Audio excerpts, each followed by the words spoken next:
Hi, everybody. I did a case study on Becky Towns. Becky is a Spanish 1 student at Twiggs County High School at the period 3 class that I'm a mentee teacher in. So a little bit about Becky. She did very well in the first quarter of Spanish 1. She had incredible test grades. She did really well on her assignments and achieved really good scores. But then something happened. I don't know what it is, but in quarter 2, she achieved very low scores on assignments and tests. So proximity learning does not have access to family records, and there are no 504s or IEPs in any of the classes that I am a mentee teacher in. I don't have any specifics on the living situation of this student because of the policy at proximity learning. I had a meeting with my mentor teacher, and she said that they have no specifics whatsoever of the living situation of the student. So there was no way that I was able to know what kind of her living situation is. There have been no previous interventions that have been tried with this student because she was doing so well in quarter 1. So that was one of the things that were noted. There were no previous interventions. This is Becky Towns quarter 1 assignment, one of her scores on her assignments. As you can tell, she did very well.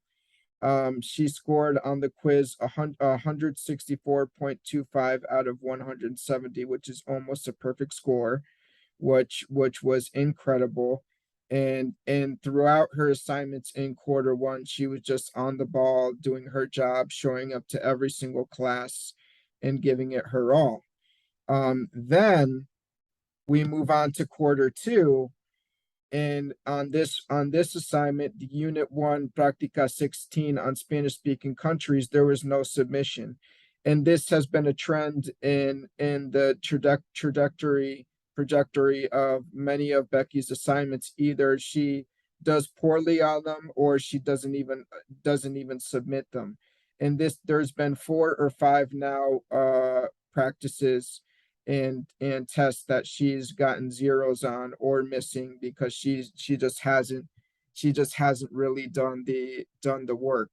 So that is definitely something to note, that there has been a big drop between quarter 1 and quarter 2, and it's up to us to kind of figure out what is going on. Okay. This is a score of student 2. I won't mention the name. But this is a score of student 2 on unit 1 practice 16. She got a 96 out of 96, and this is where the overachievers were. They did really well, and the majority of the class did well on these practice exams and practice quizzes. The teacher went over, explained specifically what Spanish speaking countries were on the map and their capitals, so everybody had a fair chance of looking at what Spanish speaking countries and capitals there were, to identify them and to answer the questions correctly. So the teacher really did a good job in explaining what these types of assignments were about. My reaction to Becky's assignment scores in the second quarter. So I had a meeting with my mentor teacher, and she said that she believes something has happened in Becky's life. She was doing so well in the first quarter, and now she is missing a bunch of assignments in the second quarter and has been absent quite a few times throughout the second quarter.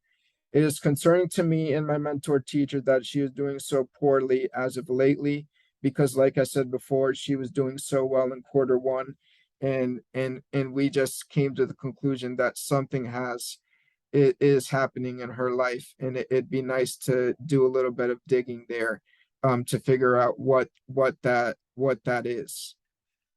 So here's kind of the socioeconomic background of Twiggs County Public Schools. The median household income is $49,399.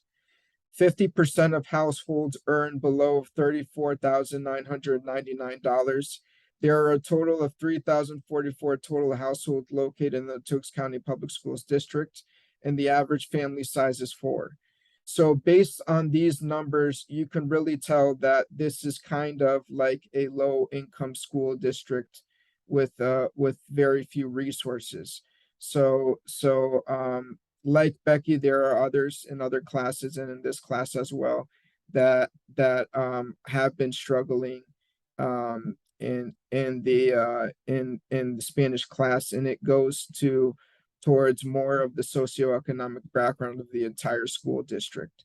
So that those are my conclusions. That is my case study, and I want to thank you again for that. Thanks.